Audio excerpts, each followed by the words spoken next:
ବନ୍ଧୁମାନେ, ଆଜି ଗୋଟିଏ ସୁନ୍ଦର କଥାଟିଏ ଆପଣମାନଙ୍କୁ କହିବାକୁ ଚାହୁଁଛି। ଆଶା କରି ଆପଣମାନଙ୍କୁ ସମସ୍ତଙ୍କୁ ବହୁତ ଭଲ ଲାଗିବ। ଦିନେ ମହାଭାରତ ଯୁଦ୍ଧ ପୂର୍ବରୁ ଭଗବାନ ଶ୍ରୀକୃଷ୍ଣ ଶପଥ ନେଇଥିଲେ ଯେ ସେ କୌଣସି ଅସ୍ତ୍ର ଉଠାଇବେ ନାହିଁ। କିନ୍ତୁ ଯେତେବେଳେ ଭୀଷ୍ମ ପିତାମହ ଅର୍ଜୁନଙ୍କୁ ତୀରରେ ବିଦ୍ଧ କଲେ ଏବଂ ଅର୍ଜୁନ ପରାଜୟ ସ୍ୱୀକାର କରିବାକୁ ଲାଗିଲେ, ସେତେବେଳେ କୃଷ୍ଣ ତାଙ୍କର ଶପଥ ଭାଙ୍ଗି ରଥର ଚକ ଉଠାଇଲେ। ଲୋକମାନେ କୁହନ୍ତି ଯେ ଭଗବାନ ତାଙ୍କ ପ୍ରତିଶ୍ରୁତି ଭାଙ୍ଗିଛନ୍ତି।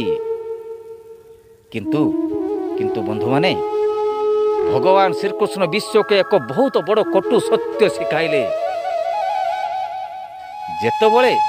ଯେତେବେଳେ ଧର୍ମକୁ ବଜାୟ ରଖିବା ଏବଂ ପ୍ରିୟଜନଙ୍କୁ ଜୀବନ ରକ୍ଷା କରିବାର କଥା ଆସେ, ସେତେବେଳେ ଆପଣଙ୍କର ବ୍ୟକ୍ତିଗତ ସ୍ୱାର୍ଥ ଏବଂ ଆପଣଙ୍କର ସ୍ଥିତି କୌଣସି ମୂଲ୍ୟ ରଖେ ନାହିଁ।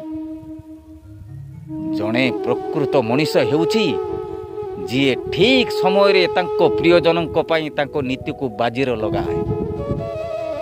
ବନ୍ଧୁମାନେ, ଠିକ୍ କହିଲି ନା? ଜୟ ଜଗନ୍ନାଥ।